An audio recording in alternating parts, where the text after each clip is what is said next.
Morning, everyone, and welcome to this live. Um, I hope you all had a great Thanksgiving. For those of you that celebrate that, I'm in upstate New York. We got about 6 inches of snow, and they said first two, then four, and then it's whatever you get. So again, I hope you had a great Thanksgiving time. And so, listen, this is the last of our lives on the Social Selling Compass. Let me bring this up full screen here. So if you remember 4 weeks ago when we started off, we focused on your profile, then we went to network, then content, and then this week we're going to talk about conversations. But let me just recap a little bit and kind of show you how this all ties in together. We started talking about your profile, and the reason for that is because that's the foundation of everything you do on LinkedIn. When you're social selling and you're on LinkedIn, people are looking at your profile. I don't know about you, but every meeting that I go into, before I get on a Zoom call, before I go meet someone in person, I'm looking at their LinkedIn profile. If you create, just go to Google and do a private search and put your name in, you're going to notice that LinkedIn is really high. It's probably in the top three returns you get. Whether you have a good profile or not, LinkedIn doesn't care, right? It just finds you on LinkedIn. So think about that. Think about, what are people seeing when they're looking at your profile. And the reason that this is important for conversations, because so many of our conversations start out in the digital space, and then we want to take them to the face to face. That's one of the biggest challenges when I talk to salespeople, small business owners, entrepreneurs, and solopreneurs. When we're talking about the challenges of LinkedIn, it's like, well, I want to get people on a call. I want to be able to talk to them about what I can do and how I can help them. And right, so they want to have these conversations, but they don't know how to. So how do I take it? How do I move it to the face to face from the digital space? And so many people are doing it. I wouldn't say they're doing it wrong. If you're doing it in a way that's working for you, then that works. But I think they're doing it wrong because it doesn't encourage me to meet with them, right? That's really the thing, is you want to encourage the person to have a meeting, give them a reason to have that conversation with you. And we should probably, just get away from that whole idea of meeting. It's not a meeting, it's a conversation. We're inviting people to have a conversation. So when they look at your profile, when you're doing some outreach, you've looked at their profile, maybe you sent a connection request, what is it that they're seeing? Does it resonate with them? Does it show your value, or does it tell them how great you are? They don't care how great you are. Everyone says they're great. Everyone says they have the best product and service. Everyone says they're the top company. Everyone makes those kind of claims. And when everybody says it, it ends up not really meaning anything. And so we have to realize that. What we want to do is create a profile. And that's what we talked about in the first week. We want to create a profile that resonates with our ideal clients, but also provides value, right? So it helps them, right? So that was the first week. Then we talked about, creating that, building that network. And what we said was, we need a quality network, but we also need quantity to our network, because the size of our network really impacts our content and who sees it. The quality of our network, the people we're connecting with, also has a lot to do with our engagement on the platform. Are we finding the people that we want to have conversations with, or and move from that digital space to the face to face? And so we talked a bit about searching. And then we talked about content and how the algorithm really kind of doesn't do us whole lot of good right now, right? The algorithm we're seeing reach go down, everyone across the board, people who have thousands and tens of thousands of followers, all the way to those that have hardly any. We're seeing reach, go way down. For you, having 1,000 impressions is a big deal. To someone who has, tens and 20s and 30,000 followers, that's not a big deal. They want to see more than that, right? It's all relative. So how do we make sure that content is getting into the hands of the right people? And are we creating content that's not transactional, but are we creating content that spurs a conversation? And so that's where we're going to get to today, is this whole idea around conversation. So, what we want to do here, what we want to talk about is understanding a few things. First of all, that the digital space is equal to the face to face.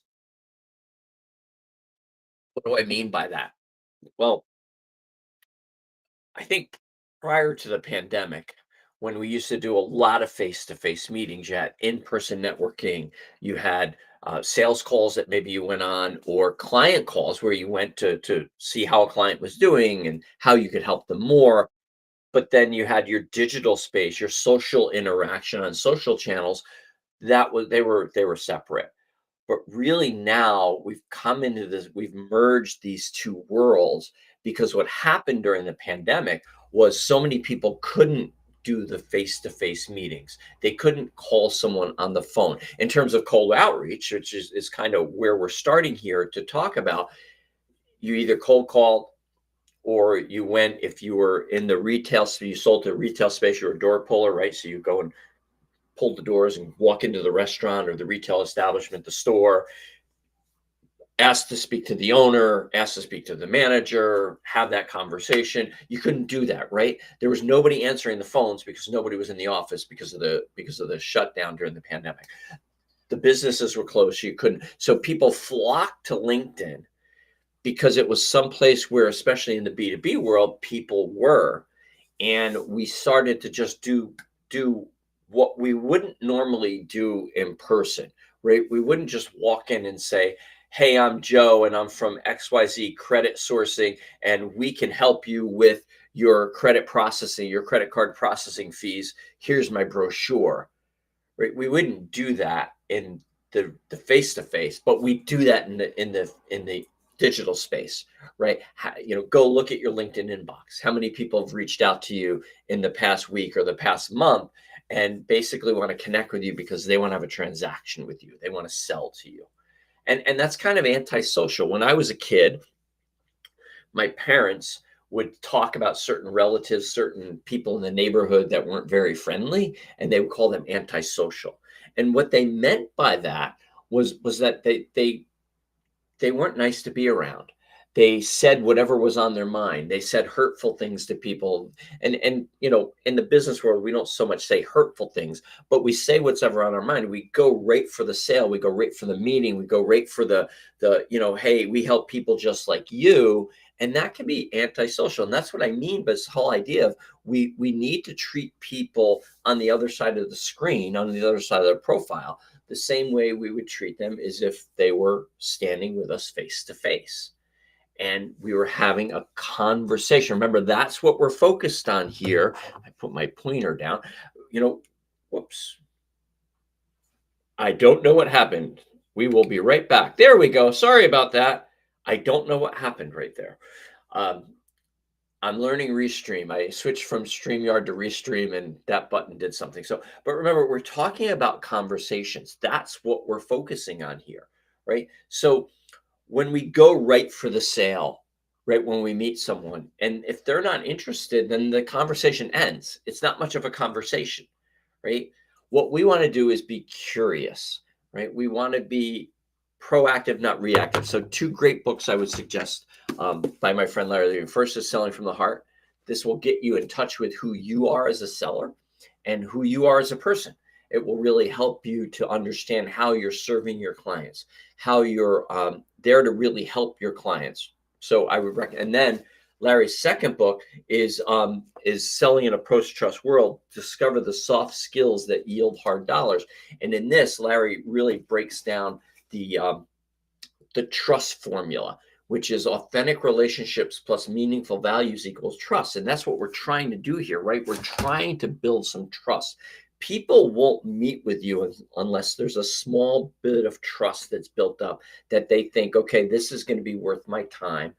I'm intrigued by this person, or I have what they need, or a combination there, or they have what I need, or a combination thereof. And in his section on meaningful value, he talks about being proactive and not reactive in our conversations, right? Being proactive, come with some ideas, come with some questions, right? And it has to do with that above that, with be curious. What do you want to know about the person?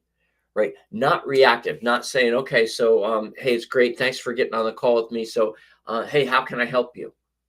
And waiting for them to say something, right? But having some ideas, being proactive and being curious about them, not in a creepy way. We'll talk about that in a moment, but being curious to know more about them and more about who they are, what they do, what their goals are, what their challenges are, right? I remember Jeff Bajorek talking about discovery and that somehow it's trained by sales leaders as you do discovery on a prospect when that's so confrontational.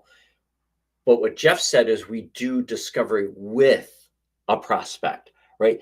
We're discovering some things about them and they're discovering some things about us. It's a give and take. And I often think of the language we use when we're trying to quote unquote sell to a prospect, closing and winning the deal, and it's confrontational. It's like there's a winner and there's a loser. It shouldn't be. It's collaborative. And that's where the conversations part comes in, is we want to be collaborative with our prospects to find out some things. I had a meeting maybe a year ago, 8, 9 months ago, I don't remember exactly when, with a mortgage company, a local mortgage company, that they're killing it. They're doing such great stuff, and it made sense that, okay, we're going to look at LinkedIn now. And so we had a discussion about that. And what we found out was they're killing it on other social platforms. LinkedIn's not where their clients are.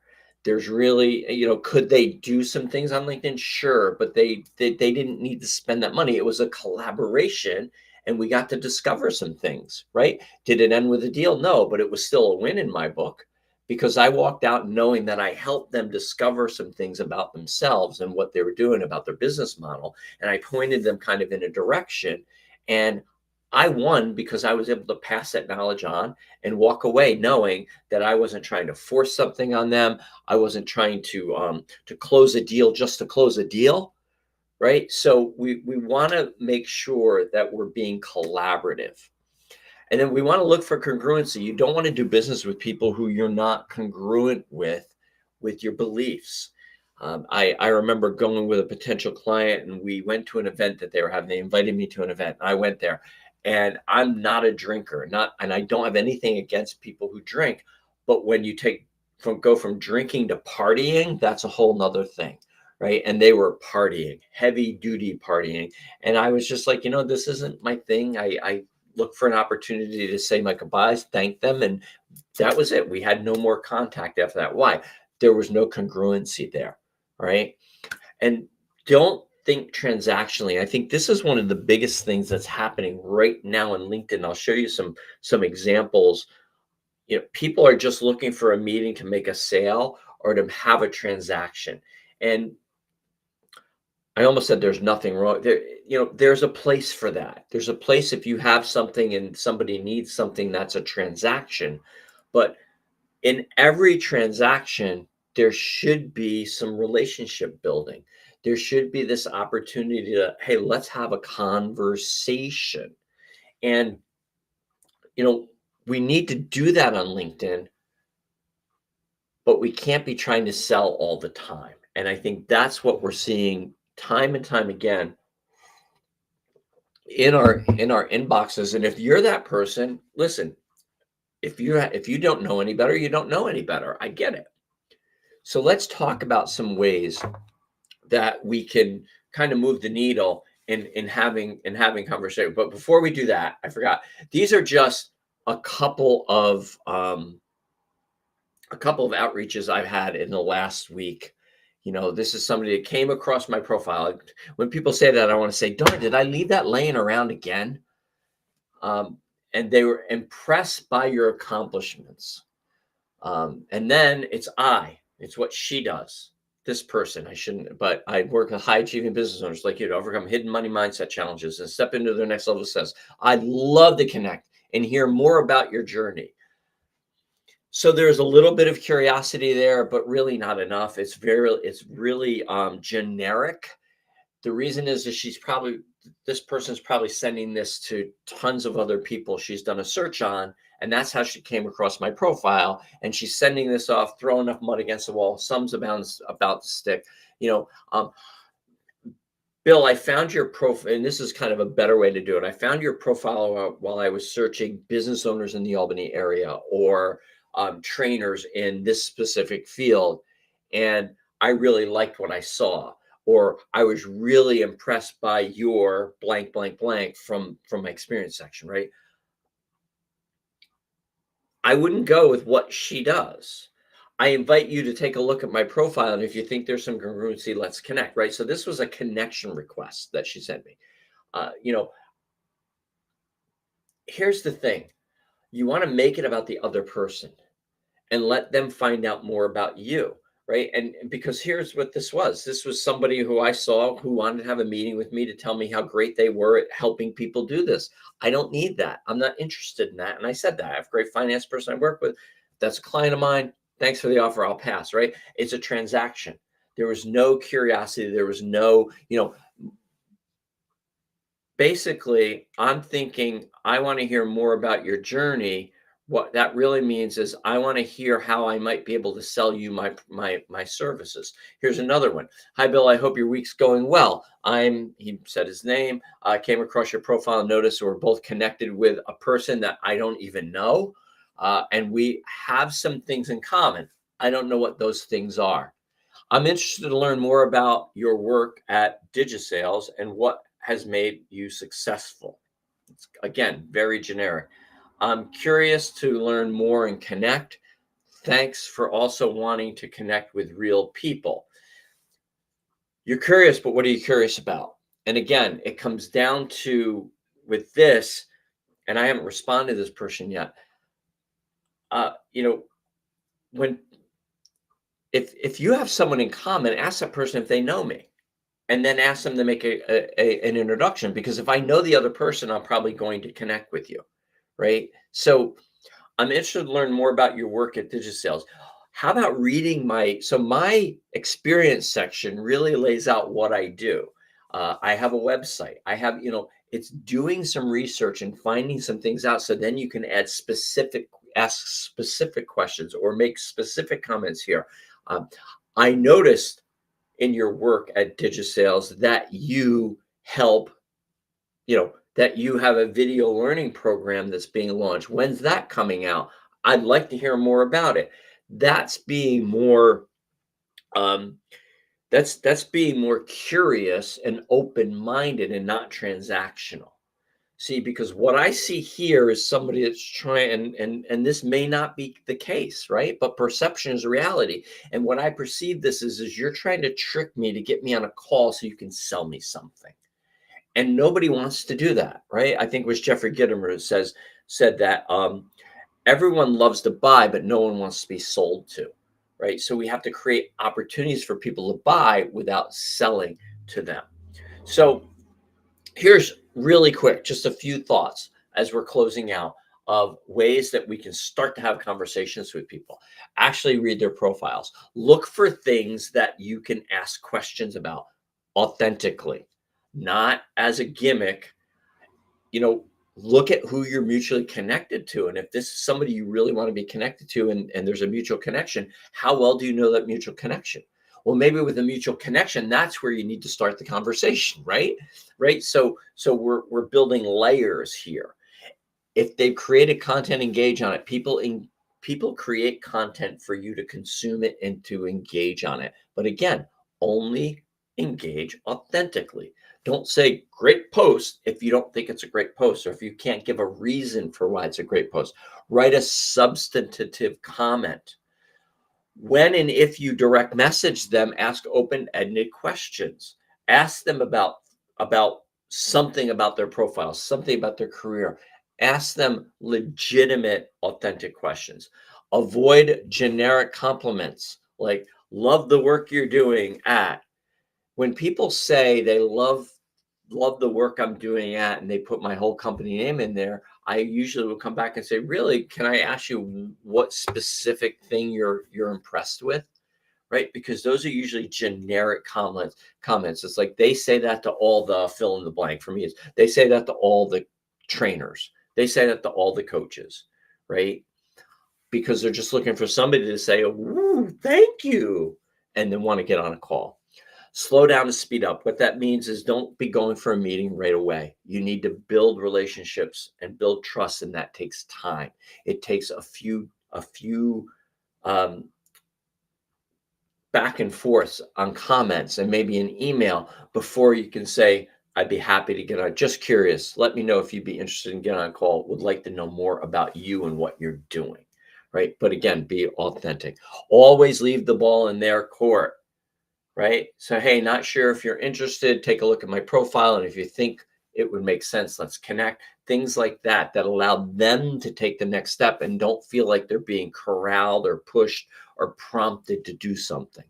Um, think curiosity call, not sales call. You want to learn more about them, but again, down below I said be curious, not creepy. You don't want to ask like real specific questions. You don't want to seem like it's an interrogation that there's a bear bull, swinging above their head and you're dripping water on them. Think curiosity. You want to be curious about them, curious about what they do and how you might be able to help them. You're not looking to sell them. Remember, they remember, and this is important. Remember that they probably don't trust you, and so they probably think you're like everyone else that's in your inbox. And I said that because go look at your LinkedIn inbox. Look at the messages you received that you've been like, ew, like after I read that message, I feel like I need to go take a shower.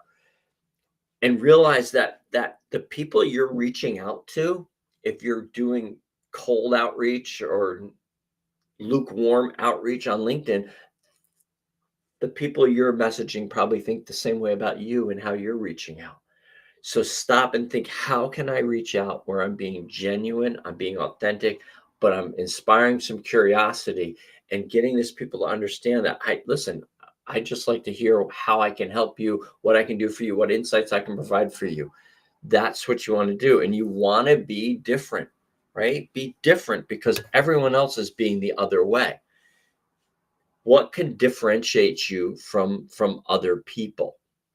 That's what it's all about, right? So these are just some ideas around conversation. I just got done recording the whole conversation module on my Social Selling Compass video course, which is going to be released in just a few weeks. I'm excited about that. And I got some great interviews with my friend Larry Levine. I got an interview with Aaron Hazakostas about the 50% rule and authenticity and the place that plays in our conversations. Larry really broke down this whole idea about curiosity. And so I hope that you'll take a look at that when it comes out, and I'll tell you how. And then also, those are going to be my first interviews on my podcast. All Selling is Social. It's going to be the All Selling is Social podcast. Looking to launch that in January, which unbelievably is only like 4 weeks away. This year really, really flew by. So don't forget that in the launching of my video course, I'm doing 4 webinars that are going to be live, calling Mastering LinkedIn Sales Without Being Antisocial. We're going to talk about all 4 of the polls, right? We're going to talk about profile, network, content, and conversations. And so all 4 of these are the same webinar done live. So they'll be slightly different, but the content will be the same. And I'm just offering 4 different days and times. So the Tuesdays, the 10th and the 17th, are at 10 a.m. Eastern time. And the Thursdays, the 12th and the 19th, are both at 3 p.m. Eastern time. So no matter where you are in the world, you should be able to do that. You can scan that QR code, which will take you to the page where you can register for one of those dates, or you go to digisalesny.com/masterclass and you can sign up there. And what I'll be doing is breaking down those 4 areas, giving you some insights into each of the 4, just very similar to how we've done it here on these lives. But you're also, for signing up, you're going to get special discounted pricing on the video course, which will be launching after this. And then you'll also get, if you show up live for one of these, you'll get a show up live bonus, which is a do-it-yourself profile makeover kit. So I hope that you find that helpful. So listen, hey, thanks for joining me here today. Be sure to go and sign up for one of these master classes and join me on that. And throw in the comments and let me know what's your go-to for starting conversations with people. What are you doing that's working for you, that's showing how you can move the conversations from the digital space to the face to face, or ask some questions if you're having some struggles in that way. And I'm happy to help. It's great being with you again today. We'll see you next week. Let me just go back and just show you one thing, that what we're going to talk about next week is this whole thing of continuing education. So you notice I've got the social selling compass. I'll go back one more so you see the whole thing. There it is. You got the social selling compass, but notice down here there's this dotted line, and then underneath it is continuing education, because that holds up everything else. One of the things we know about LinkedIn is it's changing all the time. The newest feature that's coming out that we believe is just for premier members, in other words, people who pay for LinkedIn services, is a scrolling banner image up top where you can have like up to 5 images that people can scroll through, so you're just not stuck with one image. So that's a preview of things to come. So see you next week, where we'll talk about continuing education and what that looks like. Have a